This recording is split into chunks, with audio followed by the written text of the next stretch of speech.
रहमतुल्लाहि व बरकातुहू। नारे तकबीर, नारे तकबीर।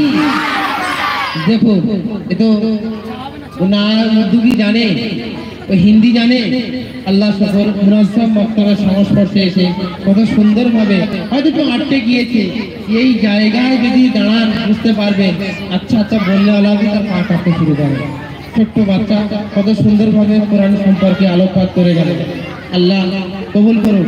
দেখুন যে সমস্ত গার্জেনরা, ওই সমস্ত গার্জেনের উদ্দেশ্যে বলছি যাদের সন্তান এই মুনাজ্জাম মক্তবে পড়ে, আমরা বাচ্চাদেরকে এতটুকু বলতে পারি, বাবু এইটা করা লাভ আর এইটা করা ক্ষতি। যদি তুমি এটা করতে পারলে তোমার ফায়দামান, আর যদি তুমি এটা করো তাহলে তোমার জন্য লোকসান। আমরা জাস্ট এতটুকু বুঝিয়ে দিতে পারি। মাত্র বাচ্চা 1 ঘন্টা আমাদের কাছে থাকে, কিন্তু এটাকে তারবিয়াত একটা করার জন্য গার্জেনের ভূমিকা প্রচুর থাকতে হয়। কেননা আমি বারাইপুরে প্রায় 24টা মক্তব আর 3টে স্কুলে আমি দেখাশোনার জন্য, পড়াশোনার জন্য যাই। আমি দিকে এই দায়িত্ব আমার আছে, সেজন্য যাই আমি।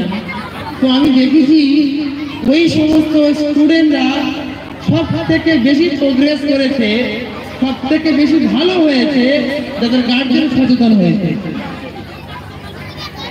অথচ ওর থেকে ব্রিলিয়েন্ট স্টুডেন্ট ওই ব্যাচে রয়েছে, কিন্তু ওরা প্রোগ্রেসও করতে পারেনি।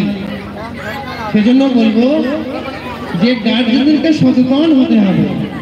বিশেষ করে মা বোনদের উদ্দেশ্যে বলবো, ইতিহাস সাক্ষী দেয় পৃথিবীতে এমন কোনো মনীষী আসেনি যে তাদের মা তারবিয়াত যাত্রা ছিল না, তার মনীষী হওয়ার পিছনে তার মায়ের ভূমিকা ছিল না। সেজন্য বলবো আমাদেরকে অসচেতন হওয়া চলবে না। যদি আমার সন্তানকে বড় করতে চাই, অনেক বড় করতে চাই, যেটা আমার কাজে আসবে, পাড়ার কাজে আসবে, গ্রামের কাজে আসবে, অঞ্চলের কাজে আসবে, জেলা, সারা পৃথিবীর কাজে আসবে, তাহলে অবশ্যই আপনার ভূমিকা থাকতেই হবে। আমি যদি মনে করি আমি শুধু বসে থাকবো, ওই একটা করে তারবিয়াত যাত্রা হবে, ও বড় হবে, তাহলে আপনার সম্পূর্ণ ভুল।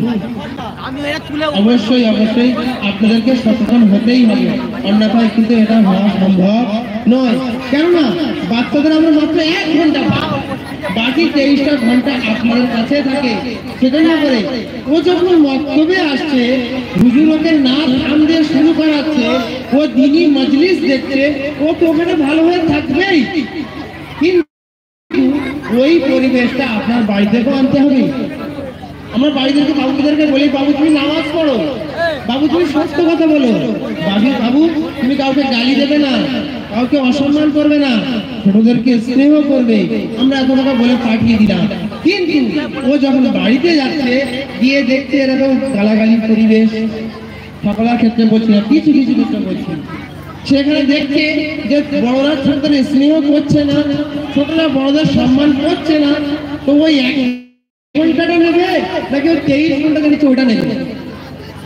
বড়দের হাত অনুরোধ করে বলবো আমি যে অবশ্যই আপনার বাড়ির পরিবেশকে পাল্টান, নিজেও নামাজি বানুন, তবে বাচ্চাদেরকে সঠিকভাবে নামাজ পড়ানো যাবে না, অন্যথায় হবে না।